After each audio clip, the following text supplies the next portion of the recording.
Ahora hablemos de los Paramyxoviridae. Paramyxoviridae. Los Paramyxoviridae están conformados por el Morbili, nunca te olvides por favor, Morbili, sarampión, eritema morbiliforme, exacto, morbiliforme. El Paramyxovirus per se, que es el virus de la parótida, que vas a ver en pediatría al detalle, y el neumovirus, que es el famoso virus sincicial respiratorio que da la bronquiolitis en los niños lactantes menores. ¿Ya? Son viriones que tienen la misma fuerza, la misma componentes o analogía de los componentes, hacen sincitios celulares, eso es pregunta, que al final lesiona citolíticamente las células. ¿Qué es esto? Envoltura. Tienen envoltura, no te olvides, tienen envoltura. Acá están sus proteínas: nucleoproteína, fosfoproteína, matriz, factor, hemaglutinina, neuraminidasa. Todo eso son componentes de los Paramyxoviridae. ¿Ya? Vamos a ver uno por uno. Este gráfico de acá es muy importante, es la patología del sarampión. Mira, el sarampión entra por las vías respiratorias, no te olvides. Se replica en las vías superiores e inferiores y hace una primera viremia. Esa viremia hace la conjuntivitis, el tracto respiratorio, urinario y hasta el sistema nervioso. Todo esto es la primera viremia. ¿Y dónde termina? En las células endoteliales y en algunas células T. Después de esto hace la famosa erupción macular, papular, eritematosa, con descamación furfurácea, que al tercer día completa todo el cuerpecito, que aumenta con la fiebre, todo lo que han visto con el doctor Ortiz en pediatría. Ese es el camino de un sarampión. Pero, ojo, el paciente puede curar y hace inmunidad de por vida, porque solo hay un serotipo. Si no cura, puede hacer una encefalitis aguda, que es frecuente, y se ha asociado, pregunta el residentado, a la PES, panencefalitis esclerosante subaguda, PES. No te confundas LMP con PES, por favor. Esto era leucoencefalopatía multifocal progresiva asociado al poliomavirus, ¿no es cierto? Al poliomavirus. En cambio, JC. En cambio, el PES, la panencefalitis esclerosante, subaguda, está asociada al sarampión. No te confundes, ¿ya? Es diferente. Esto es un cerebro esclerosado, esto es una lesión de sustancia blanca. Son dos cosas diferentes, ¿ya? Muy bien. Entonces, eso es lo que quería que recuerden del sarampión. De hecho, que lo van a ver al detalle en exantemáticas. En ortomyxovirus, este sí es muy importante, el ortomyxoviridae es el famoso virus de la gripe, Si hay algún virus que nos ha matado más después del SIDA, es el ortomyxovirus, ¿ya? El ortomyxoviridae es el virus de la gripe ABC, son todos miembros ortomyxovirus con envoltura, no te olvides, y este es el datito, yo te preguntaría eso, ARN en sentido negativo, va de retro, y eso le permite a este pata nuevas cepas por reorganización de segmentos. O sea, como su ARN es de retro, tiene la opción de entrar fácilmente, por ejemplo, en el chancho, y el chancho ahí hace mezclas de tal forma que el virus del pato, de las aves silvestres, en el cerdo se dimerizan con las cepas del humano, y el cerdo produce una nueva cepa que puede contagiar, que puede generar un virus que ha transmitido del pato al humano. Y esa es la famosa historia del H1N1 o H5N1, perdón. ¿Por qué? Porque es un virus ARN con sentido negativo. Entonces acá está, por ejemplo, mira, en 1918 la pandemia HSWN1, probablemente una cepa de la gripe porcina, mató casi 40 millones de humanos, ¿ya? Mucho más que, creo más que la Primera Guerra Mundial. Y luego la última registrada fue hace poco, el 2006, si mal no recuerdo, correcto, que también se declaró en pandemia, ¿ya? Acá están todos sus componentes proteicos. La pregunta de examen vino por este y por este. El HA, la famosa hemaglutinina, es la proteína de adhesión vírica de fusión. Acá actúan los anticuerpos del paciente contra la hemaglutinina. En cambio, la neuraminidasa, pregunta de examen, es la que siende el ácido ciálico para que se libere. ¿Y ahí quién actuaba? El oseltamivir. ¿Se acuerdan? El antiviral ataca a la neuraminidasa. Muy bien. Acá está todo lo que hemos conversado, los mecanismos patogénicos, esto sí tengo que repasarlo por favor, afectan a la vía superior e inferior, no te olvides. La clínica del interferón da los síntomas sistémicos intensos, no sé si alguien le ha dado gripe o han visto un paciente con gripe, pero no se puede levantar de la cama, está tirado con una piedra, porque la mialgia es tan intensa por la liberación de los interferones, que el paciente no se puede incorporar, es realmente invalidante. El moco, ese es resfrío común, ese es rinovirus. La gripe da una mialgia intensa con una cefalea intensa, con fiebre alta. Esa es la clínica. Y los síntomas locales, o sea, la tos, la disnea, se debe a daño local. ¿Y esto qué? Sobreinfecta, predispone a sobreinfección bacteriana. Nunca te olvides eso, ¿ya? Si yo tengo un viejito allá en el Reben UCI, un EPOC severo, o tengo una gestante, y le doy tremendo virus que le destruye todo el epitelio, al toque coloniza el viejito con pseudomonas, el EPOC con hemófilus y la gestante con neumococo, y los tres van a hacer neumonía. Probablemente la gestante sin asistencia pueda fallecer, el viejito fijo con pseudomonas fallece, y el EPOC va a depender del manejo. Entonces, ¿por qué esta pandemia es mortal? Porque elimina a los pacientes más débiles. ¿Correcto? En la pandemia que hubo del 18 se llevó a los niños, a las gestantes y a los ancianos. ¿Correcto? Entonces, esa es la severidad de esta pandemia por sobreinfección. Los anticuerpos son vitales para la protección, pero no te olvides, son específicos para la HA, la hemaglutinina y la neuraminidasa. Pero mira, la hemaglutinina y la neuraminidasa de gripe A pueden experimentar cambios antigénicos mayores, o sea, una reorganización importante cada año. Por eso cada año hay que vacunar con la nueva cepa. ¿Ya? Nueva cepa. Eso es típico. Bueno, hay una experiencia, de repente algún día les cuento, doctor Villa, les quisieron vender vacunas del año pasado, porque sobraba. Y todos, barato, sí hay que vacunar, es la cepa del año pasado. No tiene sentido, ¿ya? La cepa tiene que ser actual, porque cada año aparecen recombinaciones mayores. En cambio, el virus de la gripe B es ese menor, no pasa nada. Entonces, cuando nos da una gripecita así grave, puede ser un gripe B, pero un gripe A, no, ese es palabras mayores, ¿ya? Muy bien, nunca lo olviden, ya pasó felizmente la fiebre de esto. Ahora hablamos de Rhabdoviridae. El rhabdovirus, la familia Rhabdoviridae, tiene esa forma porque parece un bastoncito, parece un misil, ¿correcto? Son patógenos de gran diversidad de mamíferos, recuerda eso, peces, aves, plantas, virus para todos, para todo hay. Lo que deben recordar es el Lisa, acuérdate de Lassie, el perrito Lassie, Lisa virus, rabia humana. La rabia es el Lisa virus, es un rhabdovirus, Lisa virus. Es una zoonosis, pero por favor, de animales salvajes. La rabia nunca se va a erradicar, los animales salvajes tienen rabia. Por eso una ardilla, un zorrino, ténganle miedo porque tienen rabia. Los murciélagos, no sabes, rabia, ¿correcto? Pero los vectores son estos animales salvajes que muerden a perros o gatos sin vacunar. Y el perro y el gato trae la rabia a la ciudad. ¿Está bien? Ese es el camino. ¿Ya? No se olviden. Entonces la fuente del virus es la saliva, por favor, del animal rabioso. Solamente hay en el aire cuando hay sitios muy contaminados como unas cuevas llenas de heces de murciélago con rabia. Por favor, esto es importante, siempre les cuento la anécdota. Hace no sé unos cuantos años, varios creo ya, hubo un brote de rabia en Puno, no sé si recuerdan. Todo un escándalo. Murió un montón de chicos por un murciélago.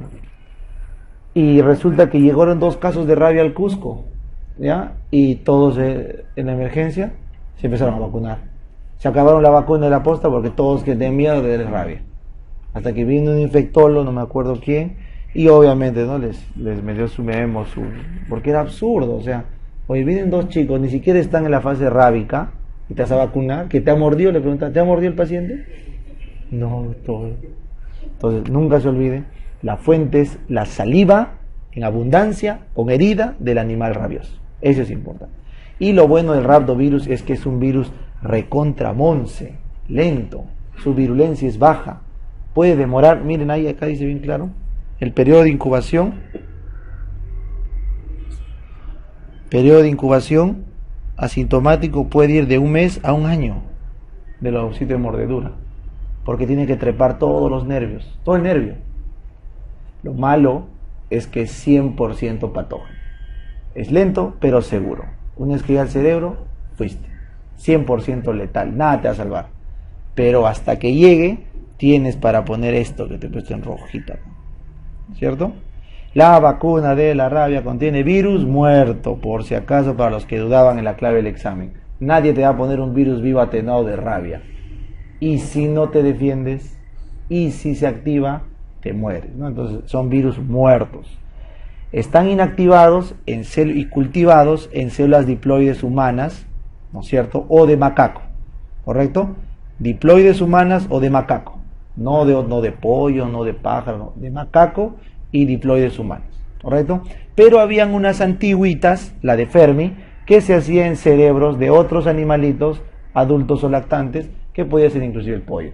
¿Ya? Pero eso ya son antiguos. La que se usa ahora es de humano o macaco porque tiene menos efectos adversos. Acá está el esquema, no lo voy a leer, igual lo van a ver en Infecto, pero tienen que saber que todo paciente mordido por un animal sospechoso debe arrancar profilaxis para rabia. ¿Cuántos días se queda el animalito en la observación? 10 días, ¿no es cierto? 10 días. Si tiene signos de rabia el animalito tiene que sacrificarse, y su cerebro se manda a un centro de diagnóstico de rabia para ver los cuerpos de Denegri. Si se confirma, el paciente tiene que completar el tratamiento. Si se descarta, se interrumpe y ahí queda. ¿Está bien? Si el animal se fugó, me mordió el perro y se fugó, caballero, completar el tratamiento. No, pero era perro fino. No, ya. Igual, por prevención, no te olvides el tiempo de incubación. Puede que pasen meses, hasta un año, y no te enteres de la rabia. ¿Ya? Hay varias fases. No te olvides la prodrómica, donde el paciente tiene el malestar y sobre todo el dolor en la herida y la mordedura. Ojo, esto es pregunta de examen. Al inicio solo se encuentra virus en los músculos. Ahí solamente está el músculo de la mordedura. La fase neurológica es pregunta de examen, la famosa hidrofobia, ¿no es cierto? Espasmos, la boca espumosa, ¿correcto? El paciente delirando con confusión. Igual es el perrito, el perrito es igual. Hidrofobia, confusión, y por eso dicen que el perro rabioso muerde a su dueño. Está delirando el perrito, ¿qué verá? ¿No? De repente ve un monstruo, lo muerde. Y coma, y se muere. Ya esto es para todos los animales. Muy bien, filovirus, acuérdate, filo bravo, ¿no? Cuchillo, filo, ébola. El ébola es un filovirus que te da una fiebre hemorrágica grave, mortal, 88%, ¿correcto? En el África. El último, de hace poco, cerraron las fronteras de Sierra Leona, ¿no? Por la transmisión de ébola. Muy bien, ya estamos terminando. Reovirus. El único reovirus que interesa es el rotavirus, el que afecta el tubo gastrointestinal. Reovirus, rotavirus. Es igual a un virión de doble capa, bicatenario, esto por favor marca, resistente a las condiciones ambientales y gastrointestinales. O sea, el rotavirus se puede transmitir por fomites, por agarrar la manija mojada o rotavirus, ¿no es cierto? Agárrase, rotavirus. Por eso te dicen, lávate las manos cada vez que vas a comer, ¿no es cierto? Rotavirus. Se transmite por vía fecal oral. No te olvides. Tiene clínica digestiva, pero también puede tener clínica respiratoria. No te olvides. Puede tener clínica digestiva en la mayoría, pero también respiratoria. Sobre todo es digestiva. No te olvides, ¿ya? Digestiva. Rotavirus es la causa más frecuente de diarrea viral en menores de 2 años, ¿no es cierto? Por eso hay que vacunar antes de los 4 meses. Eso ya lo van a ver en pediatría a profundidad, ¿ya? Esta mancha toga virus y flavi. Son los de más level. Yo siempre les digo, después del VIH, toga y flavi son los más preguntados en todos los exámenes, ¿correcto? Toga viridae y flavi viridae. Toga como toga viridae, este de acá, flavi viridae. Son ARNs positivos con envoltura, ¿correcto? Alfa y los flavivirus. La mayoría se transmiten a través de artrópodos. Es pregunta de examen también. Cuando viajan con artrópodos, ¿cómo se llaman? Arbovirus. Todo virus que viaje con artrópodos como vector es un arbovirus. Difieren en tamaño, morfología, secuencia. Y no te olvides que el togavirus no viaja por arbovirus. ¿Ya? El togaviridae no viaja por arbovirus, de la rubiola. Entonces vénganse acá, este gráfico es muy importante, chicos. A ver, vamos a ver los que importan, ¿ya? De acá, la encefalitis equina de Venezuela, pregunta el MIR Asturias, si alguien va a postular allá. Acá, chikungunya, pregunta fija, ya vino en el ENAM, ahorita va a venir el residentado. Pasa por el Aedes, el reservorio es el humano, los monos, no te olvides. Era de África y Asia, pero ahora hay en Latinoamérica. Y finalmente es una fiebre con artralgia y artritis. Fiebre con artralgia y artritis, chikungunya. Luego tienes el virus del dengue, transmitido por Aedes, igual humano y monos, en todo el mundo, sobre todo en los trópicos, donde hay depósitos de agua estancados. ¿Está? Si la clínica es sistémica, no se olviden que hay el dengue sin signos de alarma, con signos de alarma y el dengue severo. ¿Ya? Eso ya vamos a ver a detalle en infecto. Pero esta diapositiva pues para que recuerden a su primo, el maleado, la fiebre amarilla. Igual es por el Aedes en ciudad o por el Aemagobus en la selva. Igual es humano-mono, igual es en África, América del Sur, pero este pata te da hepatitis con fiebre hemorrágica. O sea, es un primo que no cree en la forma leve, de frente se va a la severa. Entonces, dengue hemorrágico o dengue severo actualmente es lo mismo que fiebre amarilla, fisiopatológicamente, ¿ya? Y bueno, por si acaso, la famosa encefalitis del Nilo, pregunta épica, ¿no es cierto?, del Nilo, es por el culex. Si te preguntan cuál es el análogo de la Aedes, pero allá en el viejo mundo, el culex. Y el culex transmite de las aves, sobre todo en África y en Europa del Mediterráneo, la fiebre encefalítica con hepatitis. Pregunta fija a los que van a España, la encefalitis del Nilo, ¿ya? Muy bien, entonces este gráfico es para que recuerden eso.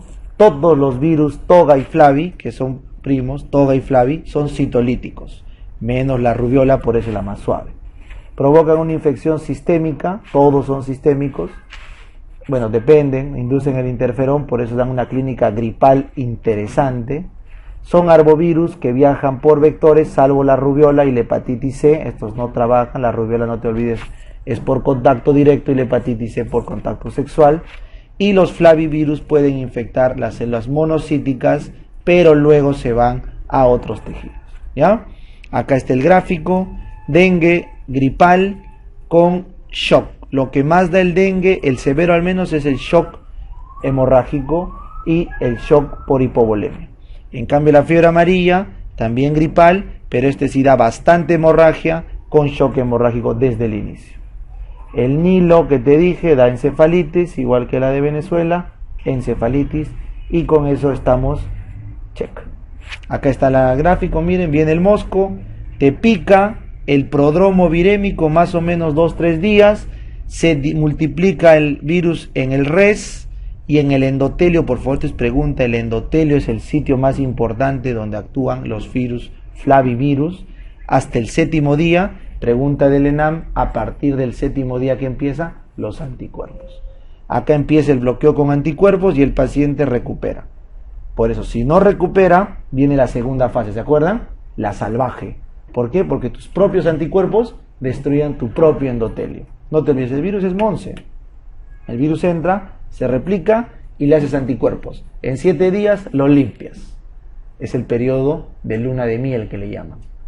Pero como el antígeno es importante, la respuesta inmunológica es intensa, y en la fiebre amarilla y en el dengue severo hay una reacción autoinmune letal. Esa es la fase hemorrágica.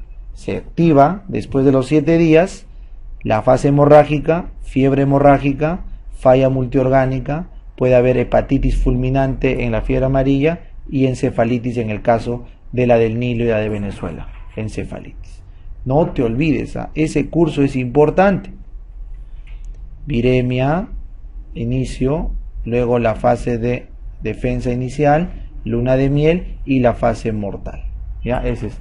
En el virus del dengue esto solo ocurre en un 20% de casos menos. En la fiebre amarilla en más del 85% de casos. ¿Ya? Eso vamos a ver a detalle cuando toque ese capítulo. Vamos con el virus de la rubiola. El virus de la rubiola tiene las mismas propiedades estructurales, ¿correcto?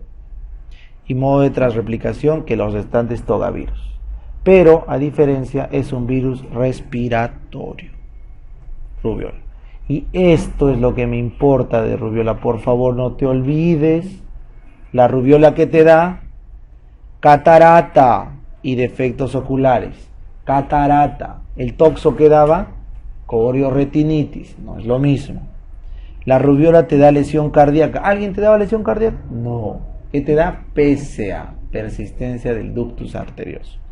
Te da sordera. ¿Quién daba sordera también? Citomegalovirus. Te confundes. Confunde la sordera. Te da retraso del crecimiento intrauterino. Nadie te daba eso, ¿no? Rubiola te da retraso. Falta de maduración pulmonar, mortalidad al primer año y microcefalia. ¿Quién daba micro? Citomegalovirus. ¿Correcto? Y retraso mental también citomegalovirus. Así que la única forma de reconocer rubiola, ¿con qué? Según una pregunta, con PSA y catarata. La única forma de ver al toxoplasma, ¿cómo es? Con la hidrocefalia y la corioretinitis. Y al citomegalovirus, por descarte. No te queda de otra. ¿Ya? Bueno, acá no es rhabdo, por favor, disculpen. ¿Ya? Es Bunja. Bunja viridae. ¿Ya? Bunja viridae. El Bunja viridae, el Bunja virus y el hantavirus.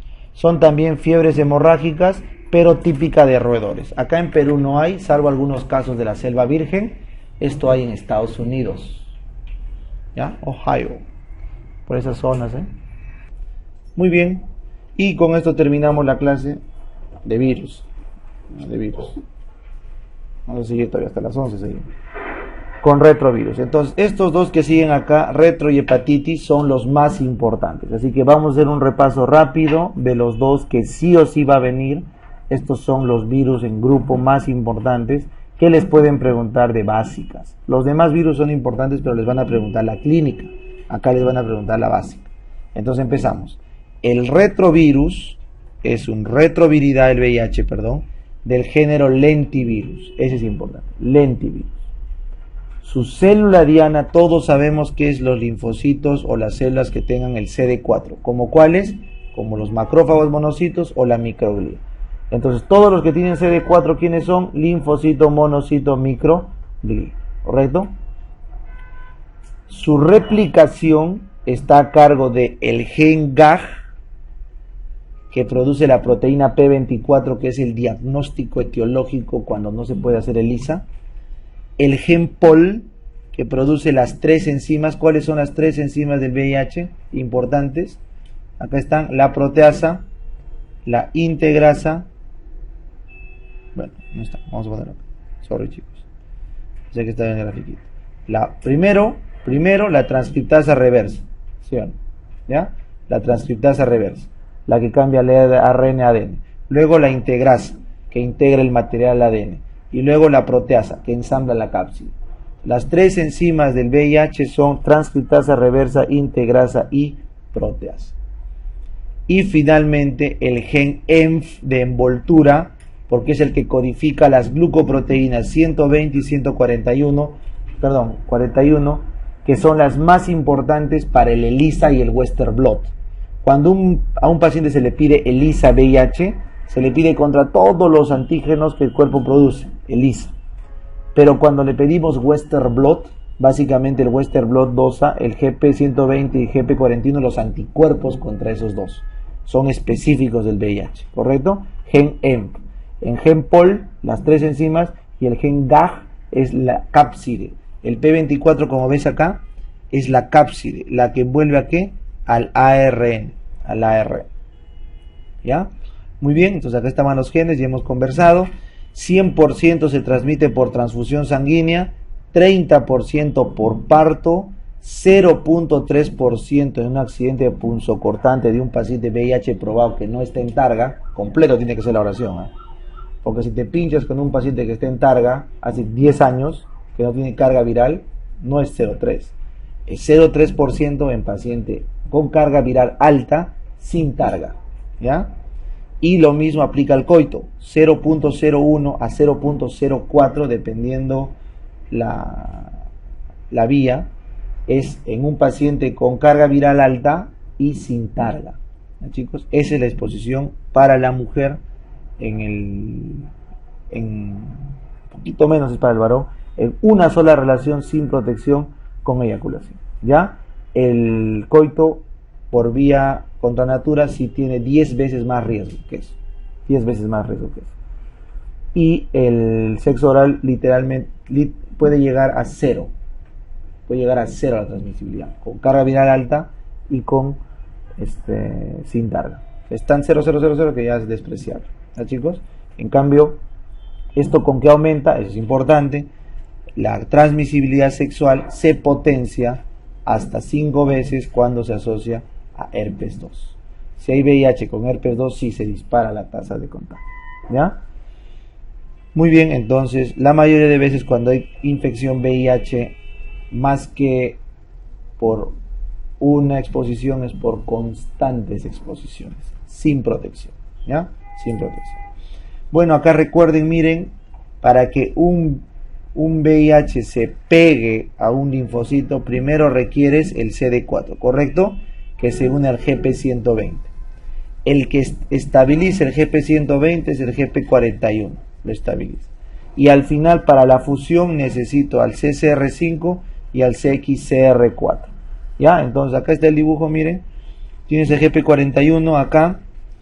El GP120 es la bolita turquesa. Se pegan al CD4, van avanzando. El CCR4 y el CCR5 son los ganchos que lo anclan. Y una vez que están anclados, el GP41 boom, se encarga de ¿qué? De conectar los poros para que empiece la interacción y se transfiera el material genético internamente. ¿Ya? La fusión completa.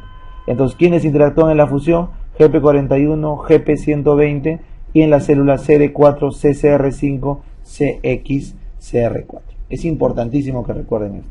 Porque, por ejemplo, ¿dónde actúa el Maraviroc? El Maraviroc bloquea justamente el CCR5.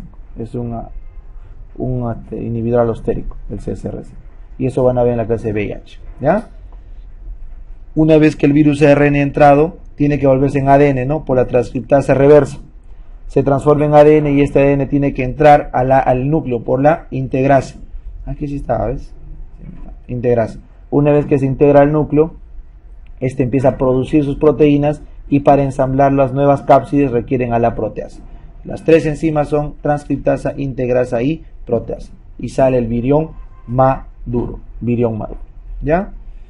Entonces, ¿qué pasa cuando hay una infección por VIH? Aumenta las gamma globulinas, el TNF-alfa y la vía de la interleuquina 1 como respuesta, que es la vía inespecífica. En cambio, la vía interleuquina 2 que prolifera linfocitos, interferón alfa que madura macrófagos y el CD4-CD8 relación se van al suelo. En cristiano, aumenta la respuesta inmunológica y baja la respuesta celular. Es la defensa del organismo ante un VIH. ¿Está bien? Todos conocen las infecciones, no te olvides. La primaria es el famoso síndrome retroviral agudo. Hay que tener mucho cuidado acá con los pacientes. El paciente viene con las 3A: adenopatía, aseptic meningitis o, en el peor de los casos, asintomático. O sea, la primera etapa del VIH es la triple A. Por eso se llama, mi mnemotecnia es el estadio A, asintomático o adenopatías o aseptic meningitis, meningitis aséptica. Este paciente está recontravirémico, es el más peligroso de todos y luego sus CD4 se van al suelo. Pero luego recuperan y encuentran un balance por muchos años. Promedio, ¿cuánto es? 10 años, ¿correcto? La gente se diagnostica de SIDA entre los 30 y los 35, porque se infectaron entre los 20 y los 25, ¿no es cierto? Entonces entras acá, esta es la fase latente crónica, y luego vienen los oportunistas. En la fase oportunistas, la primera fase es el estadio B, cuando aparecen las infecciones inusuales, y se llama estadio C, SIDA, cuando ya aparecen las enfermedades específicas de VIH, que eso lo van a ver en su teoría en Infecto. Acá solamente estamos en la parte de básicas, cómo se une el núcleo, cuáles son los genes, cuál es el mecanismo, cuál es la probabilidad de contagio. ¿Ya? Muy bien, ahora sí hepatitis, no te olvides. A ver, empezamos. El virus hepatitis A, ¿qué cosa era? Un picornaviridae. El hepatitis B, les dije, era un hepatnaviridae, que no íbamos a ver.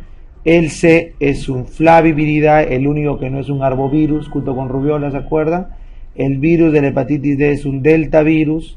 El E es un epeviridae, antes se llamaba calicivirus.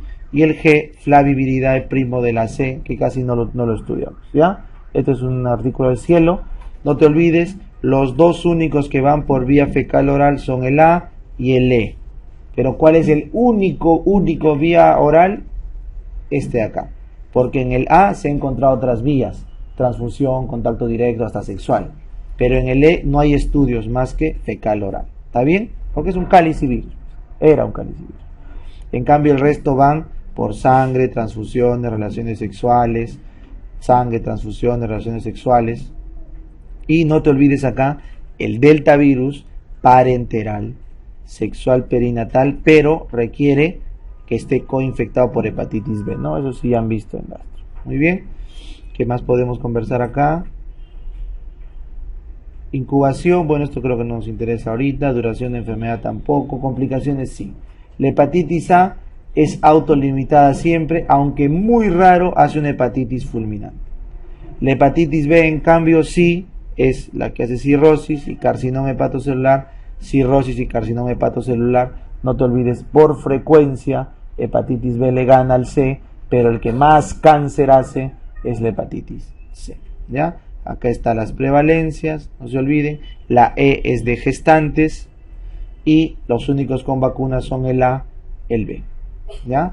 El A y el B. No se olviden que hepatitis es muy importante, solamente estoy haciendo acá una cosa muy superficial porque eso lo van a ver a detalle cuando hagan el capítulo en gastro, ¿ya?